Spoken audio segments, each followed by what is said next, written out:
નમસ્કાર વિદ્યાર્થી મિત્રો, આની પહેલાંના લેક્ચરમાં આની પહેલાંના વિડીયોમાં આપણે દરેક વિદ્યાર્થી મિત્રોએ યુનિટ નંબર 1 પાઠ પહેલો આપણી આસપાસમાં દ્રવ્યો આ યુનિટ જે છે એ કમ્પ્લીટ કરેલ છે. હવે આજના આપણે એક નવો પાઠ, જે પાઠનું નામ છે કે સજીવનો પાયાનો એકમ કોષ, પાઠ છઠ્ઠો. આ યુનિટ જે છે એ તમારો જે બાયોલોજી સેક્શન જે છે એ સેક્શનમાં આવશે.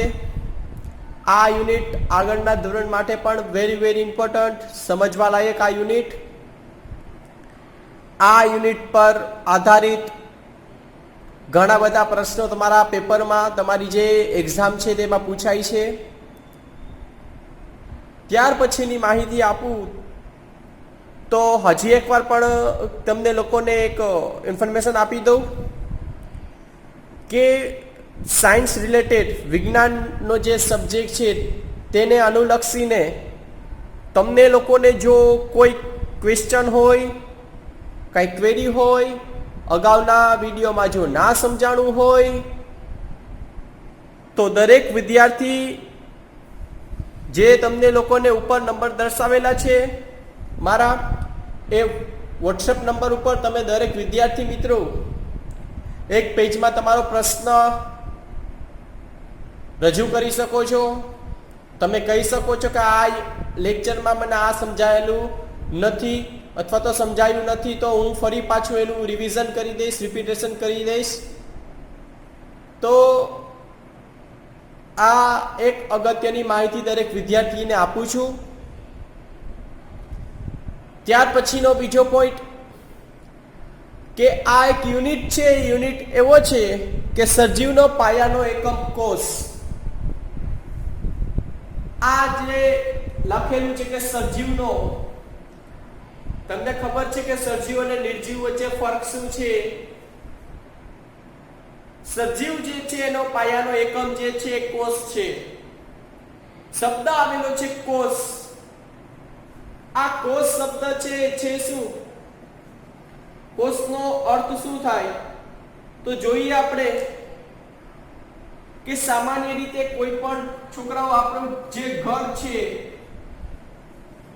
એ ઘર છે એ બનવાનું સ્ટાર્ટ ક્યાંથી થયું હોય છે? તેનો પાયાનો એકમ કયો છે આપણા ઘરનો? તો કે નાની નાની ઈંટ અથવા તો પથ્થર. તમને ખબર છે કે એક પથ્થર ઉપર બીજો પથ્થર, ત્રીજો પથ્થર, ચોથો પથ્થર, એ રીતના મૂકી અને એક આખી દિવાલ બનાવવામાં આવે છે. ત્યાર પછી બીજી, ત્રીજી, ચોથી એમ 4 દિવાલ બનાવી ઉપર છત બનાવવામાં આવે છે. એટલે એક રૂમ, એક ખંડ નું નિર્માણ થાય છે. તો જે રીતના કોઈ ઘર છે તેનો પાયાનો એકમ શું છે?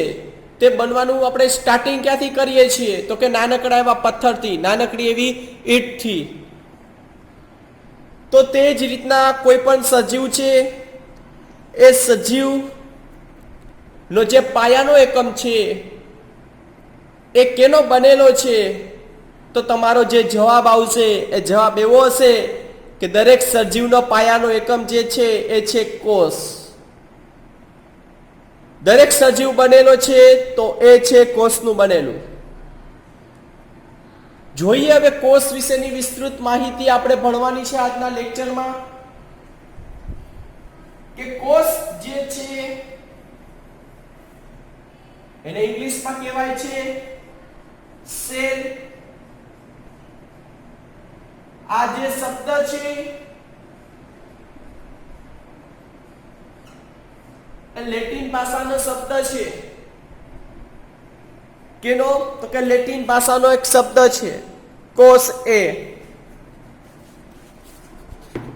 દરેક વિદ્યાર્થીઓને ખાસ એક ફરી પાછું રિવિઝન કરાવી દઉં છું. ધોરણ 6 માં બધી બાબતોનો અભ્યાસ તમે લોકો કરી ચૂકેલા છે જ. તેમ છતાં પણ ફરી પાછું એકવાર તમને લોકોને સમજાવી દઉં કે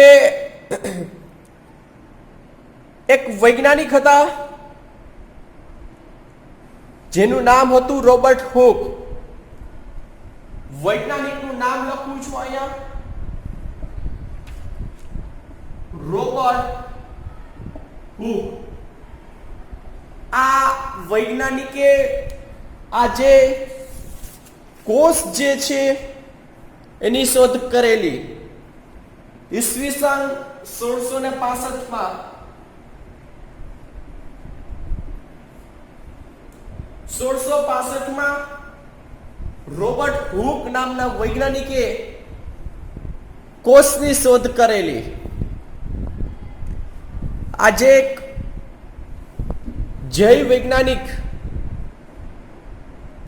સાયન્ટિસ્ટ જેનું નામ મેં કીધેલું કે રોબર્ટ હુક, આ વૈજ્ઞાનિકે 1665 કોષ એટલે કે સેલ એની શોધ કરેલી.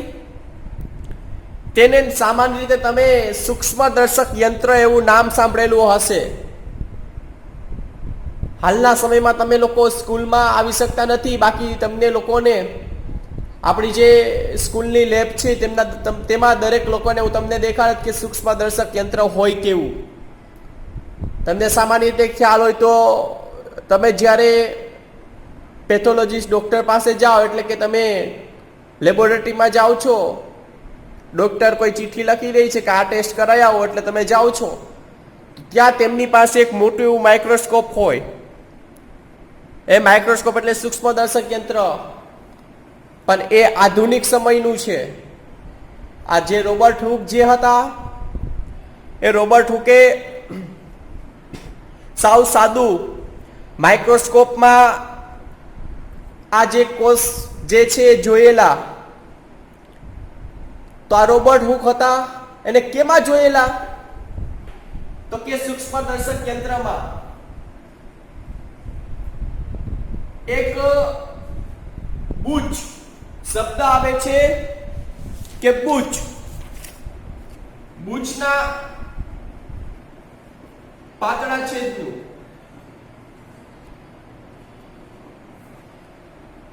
બુચ શું છે?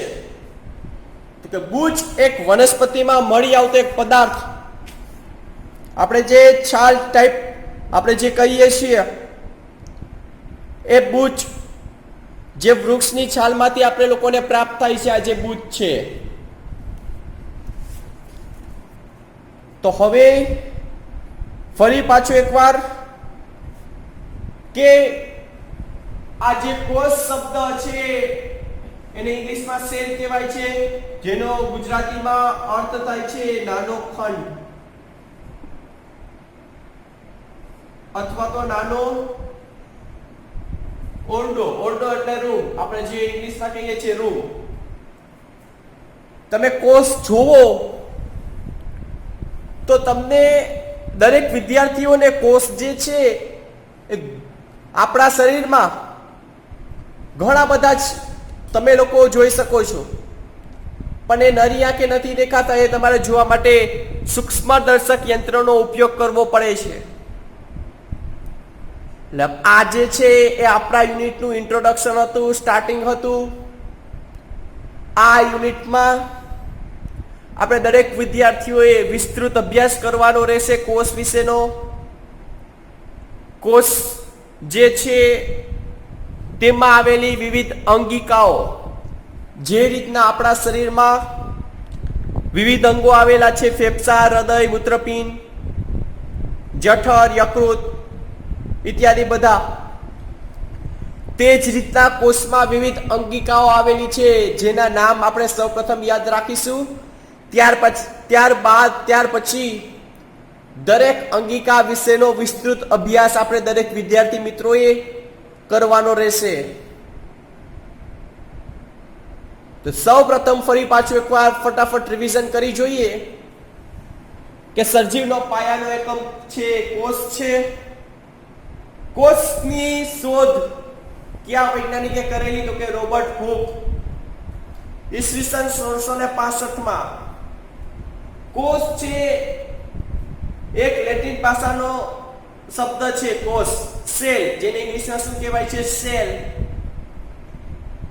આનો કોષનો ગુજરાતીમાં અર્થ એવો થાય છે નાનો ખંડ અથવા નાનો ઓરડો.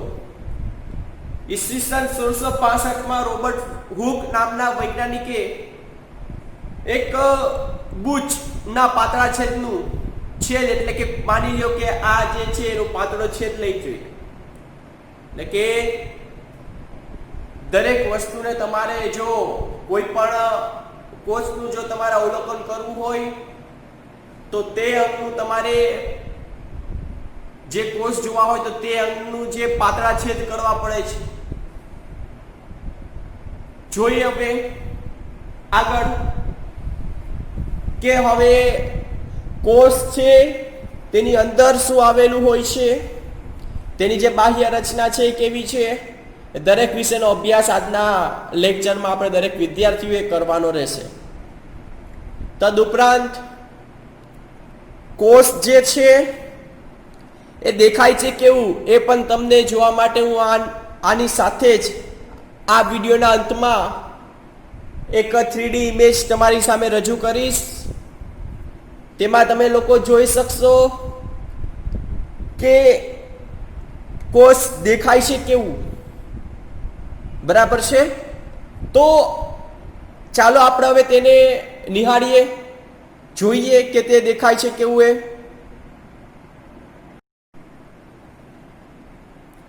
નમસ્કાર વિદ્યાર્થી મિત્રો. આની પહેલાના લેક્ચરમાં આપણે કોષ વિશેની જે પ્રાથમિક માહિતી જે છે તેના વિશેની જે સુપરફિશિયલ માહિતી જે છે ઇન્ફોર્મેશન તે મેળવેલી. આજના દિવસમાં આપણે દરેક વિદ્યાર્થી મિત્રોએ જે સજીવ છે તેના બે પ્રકાર પડે છે. મેં ઉપર લખેલું છે કે કોષ, પરંતુ આ જે કોષ છે એ કોષની સંખ્યાના આધારે, કેના આધારે? કોષની સંખ્યાના આધારે બે પ્રકાર પડે છે. પહેલું છે એક કોષીય સજીવ, બીજું છે બહુકોષીય સજીવ. બરાબર છે? આ જોઈ શકો છો તમે બે વસ્તુ. તો આ જે સજીવો છે તે બે પ્રકારના. સૌપ્રથમ મેં લખેલું છે કે એક કોષીય સજીવ, બીજું લખેલું છે કે બહુકોષીય સજીવ. સૌપ્રથમ તો તમે આ જે લખેલું છે એ તમારા વિડીયોમાં પુશ કરીને પહેલા તમારી જે નોટબુક છે એમાં લખી જાઓ. ત્યારબાદ આપણે તેના વિશેનો અભ્યાસ આગળ કરવાનો છે. બરાબર છે? તો મેં એક તરફ લખેલું છે કે એક કોષીય સજીવ, બીજી તરફ લખેલું છે કે બહુકોષીય સજીવ. આ જે એક કોષીય સજીવ છે નામ જ છે એક કોષીય, એટલે કે એ સજીવ માત્ર ને માત્ર એક જ કોષનું બનેલું હોય છે. લખેલું છે ફક્ત એક જ કોષનો. એ સજીવ છે ફક્ત કેટલા કોષનો? એક જ કોષનો બનેલો હોય છે. સામે લખ્યું છે બહુકોષીય. બહુ એટલે બે કરતા વધુ.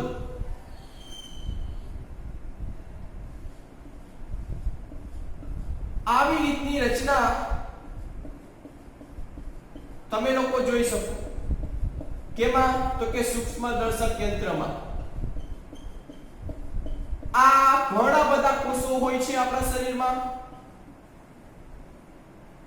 કોષ છે ગણી નથી શકાતા. આપણા શરીરમાં કોષો છે તેને ગણી ના શકીએ કે 1 2 3 એમ ગણી શકીએ નહીં. કહી દીધું છે કે બે કરતા વધુ કોષના બનેલા હોય તેને બહુકોષીય સજીવ કહેવાય. તો જે મનુષ્ય છે, બાર બધા તમે પ્રાણીઓ જોવો છો, સામાન્ય રીતે પ્રાણીઓમાં મનુષ્યનો પણ અહીં સમાવેશ થઈ જશે. એટલે મેં લખેલું છે વનસ્પતિ અને પ્રાણીઓ અને ફૂગ. ફૂગ એ જોયેલી હોય ને જો ના જોયેલી હોય તો હાલના સમયમાં ચોમાસાની ઋતુ છે તો તમે દરેક વિદ્યાર્થી મિત્રો તમારા જે અમુક લેધર શૂઝ હોય, ચપ્પલ હોય, સેન્ડલ હોય, તેમાં પણ ઘણી વખત આ ફૂગ જોઈ શકો છો.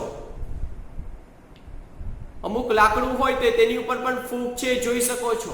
અથવા તો કોઈ વસ્તુ છે બગડી જાય છે તો તેની ઉપર ફૂગ છે એ તમે લોકો જોઈ શકશો આ ફૂગને. તો ફૂગ છે પણ બહુકોષીય છે, 2 કરતા વધુ કોષોની બનેલી છે. જો મનુષ્ય છે તો એ 2 કરતા વધુ કોષનો બનેલો છે. દાખલા તરીકે માની લો આપણો હાથ છે, આપણું જે હૃદય છે, ફેફસા છે, પગ છે, એમાં ઘણા બધા કોષો આવેલા હોય છે. તો આના લીધે જે મનુષ્ય છે તેને કેમાં મૂકવામાં આવેલું છે તો કે બહુકોષીય સજીવમાં. એક કોષીય સજીવમાં કોણ કોણ આવશે તો કે અમીબા. કેવી બા તો કે અમીબા, પેરામીશિયમ ને બેક્ટેરિયા. આ બેક્ટેરિયા છે એ પણ એક કોષીય છે. અમીબા અને પેરામીશિયમ આ તમે ધોરણ 7 માં અભ્યાસ કરીને આવેલા જ છો. અમીબા કેવું છે, પેરામીશિયમ કેવું છે એ તમારી જે નોટબુક છે એમાં પણ દેખાડેલું છે જ ચિત્ર સ્વરૂપે, એક ઇમેજ આપેલી છે જ તેની. અને જો ના જોઈ હોય તો તમારા મોબાઈલમાં જે છે માત્ર લખજો એટલે આનો જે છે એ ફોટો આવી જશે, અમીબા પેરામીશિયમ હોય કેવું એ. બેક્ટેરિયા તો વિવિધ પ્રકારના હોય છે એ તમને ખ્યાલ છે. તો આ જે છે એ તમારે યાદ રાખવાનું છે કે કોષ છે, કોષની સંખ્યાના આધારે સજીવના 2 પ્રકાર છે. ફરી પાછું, કોષની સંખ્યાના આધારે સજીવના કેટલા પ્રકાર છે? 2. એક કોષીય, બહુકોષીય. એક કોષીય સજીવ છે માત્ર કેટલા કોષનું બનેલું છે તો કે એક. બહુકોષીય સજીવ છે કેટલા કોષનું બનેલું છે તો કે 2 કરતા વધુ કોષનું બનેલું છે. એક કોષીય સજીવના ઉદાહરણમાં શું આવશે તો કે અમીબા, પેરામીશિયમ, બેક્ટેરિયા. બહુકોષીય સજીવના ઉદાહરણમાં કોણ આવશે તો કે વનસ્પતિ, પ્રાણીઓ, ફૂગ. બરાબર છે. તો આ દરેક વિદ્યાર્થી મિત્રો તમે જોઈ શકો છો આ બોર્ડ ઉપરનું જે લખાણ છે એ તમારે લોકોએ લખી અને ઉપર જે નંબર આપેલા છે તેમાં તમારા દરેક વિદ્યાર્થી મિત્રોએ તમારું જે હોમવર્ક છે એ ફોટો પાડી અને મોકલવાનું રહેશે. આજથી તમારું હોમવર્ક છે સ્ટાર્ટ કરવામાં આવેલ છે. હાલ દરેક વિદ્યાર્થી મિત્રોએ જે યુનિટ નંબર 1 ની જે ફેરબુક બનાવવાની મેં જે કીધેલી તેના ફોટા પણ, અને જો શક્ય હોય તો દરેક વિદ્યાર્થી મિત્રો PDF ફાઇલ બનાવી અને આ ઉપર જે નંબર આપેલા છે 7623997168 આ નંબર ઉપર તમારે મોકલી આપવાની રહેશે. તો આટલી માહિતી દરેક વિદ્યાર્થી મિત્રો તમે જોઈ શકો છો. તો આ જે લખાણ છે લખી જો પહેલા, ત્યાર પછી આપણે આગળનો અભ્યાસ કરીએ.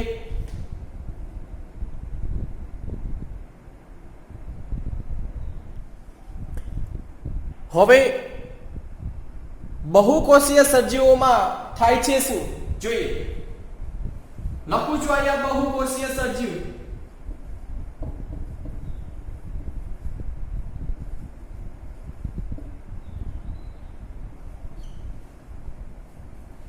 તો હવે આમાં થશે શું જોઈએ આગળ.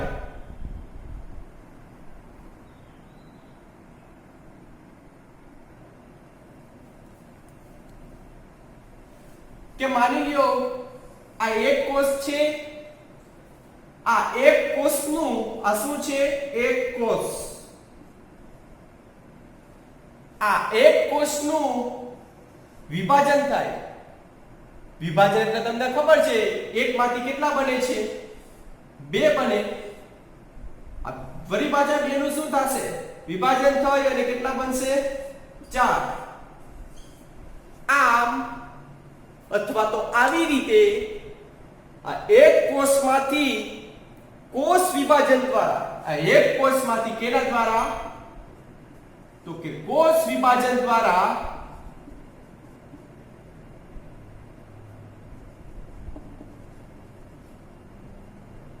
કોષ વિભાજન દ્વારા 2, 2 માંથી 4, 4 માંથી 8 આવી રીતના બહુકોષીય સજીવોમાં જે કોષોની સંખ્યા છે ધીરે ધીરે ધીરે કેવી થાય છે તો કે વધતી જાય છે. આ વાત થઈ બહુકોષીય સજીવોની. હવે કોષની જે અંદરની રચના છે, કોષમાં આવેલું શું હોય છે તેના વિશેનો અભ્યાસ કરવાનો છે. તો જોઈએ હવે કે કોષની અંદર આવેલું શું હોય. તો જુઓ છોકરાઓ, તમારી સામે એક કોષની રચના મેં છે, આકૃતિ છે, ડ્રો કરેલી છે. કેની આકૃતિ તો કે કોષની. હવે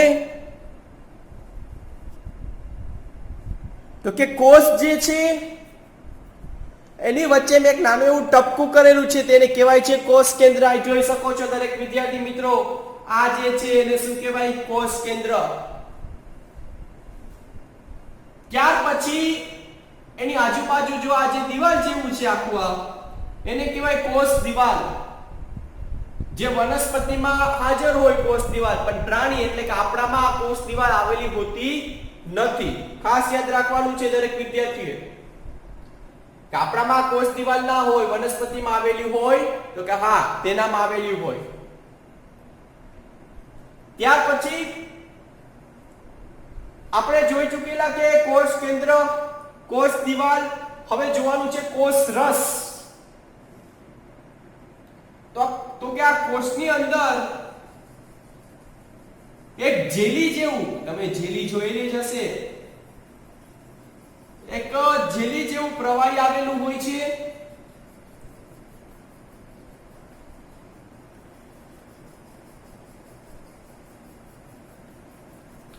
આ પ્રવાહીને શું કહેવાય છે? જો મેં ડ્રો કરેલું છે રફલી, તો એને કહેવાય છે કોષ રસ. નામ જ છે કોષ રસ, કોષ દિવાલ અને કોષ કેન્દ્ર. તો આ જે રચના છે પ્રાથમિક રચના થઈ કેની તો કે કોષની. હવે પ્રશ્ન પૂછશે કે માનવ શરીરમાં અમુક પ્રકારના કોષોના નામ આપો. તો હવે એના નામ જોઈએ. આ પ્રશ્ન પૂછાયો છે, વેરી વેરી ઇમ્પોર્ટન્ટ. 4 MCQ છે, એમાં પૂછાઈ શકે છે, અથવા તો એક માર્કના પ્રશ્નમાં પણ તમને લોકોને શોર્ટ ક્વેશ્ચનમાં પૂછાઈ શકે છે. તો જોઈએ હવે એ પ્રશ્ન. તો તમારી સામે એક પ્રશ્ન લખેલો છે. એ પ્રશ્નનું નામ છે કે માનવ શરીરના કેટલાક કોષોના નામ આપો.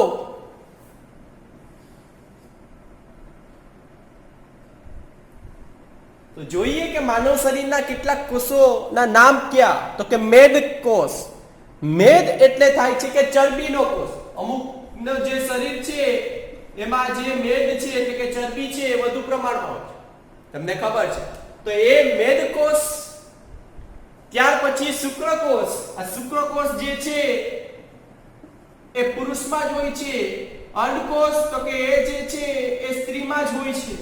આના વિશેનો અભ્યાસ તમે કરી ચૂકેલા છે ધોરણ 8માં. અસ્થિકોષ. અસ્થિ એટલે શું થાય તો કે હાડકું. આપણે સામાન્ય રીતે એવો શબ્દ કે નાના અસ્થિ પધરાવા ગયા મૃત્યુ પછી, બરાબર છે. તો અસ્થિ એટલે હાડકું. રુધિર કોષો, તમે નામ સાંભળેલું છે, શ્વેત કણ, ત્રાક કણ, રક્ત કણ. તો એ બધા રુધિર કોષો છે. તો તમારે માત્ર આ કોષના નામ જ લખવાના છે. આ તો મેં તમને લોકોને સમજમાં આવે એટલા માટે લખેલું છે કે બાજુમાં કે ચરબી પુરુષમાં, સ્ત્રીમાં, એવું બધું, બરાબર છે. તો આ બધા નામ છે, આ નામ કેના છે તો કે આ નામ કોષોના છે. પણ આ કોષો કેમાં આવેલા હોય તો કે માનવનું શરીર એટલે કે આપણામાં આવેલા હોય છે આ બધા કોષો. આ તો અમુકના જ નામ છે. આવા તો ઘણા બધા કોષો આપણા શરીરમાં આવેલા હોય છે. અને ફરી પાછું કહી દઉં કે આપણે કેમાં આવશું, એક કોષીય કે બહુકોષીય તો કે બહુકોષીયમાં. તો આ તમારી સામે મેં રજૂ કરેલું છે. આ જે પ્રશ્ન છે આ MP છે, લખી લેજો અવશ્ય. દરેક વિદ્યાર્થીએ જે પાકી બુક છે એમાં લખી લેવાનું. તો 2 મિનિટ તમારી સામે રાખું છું જેથી તમે લોકો સહેલાઈથી લખી શકો આ પ્રશ્નનો જવાબ.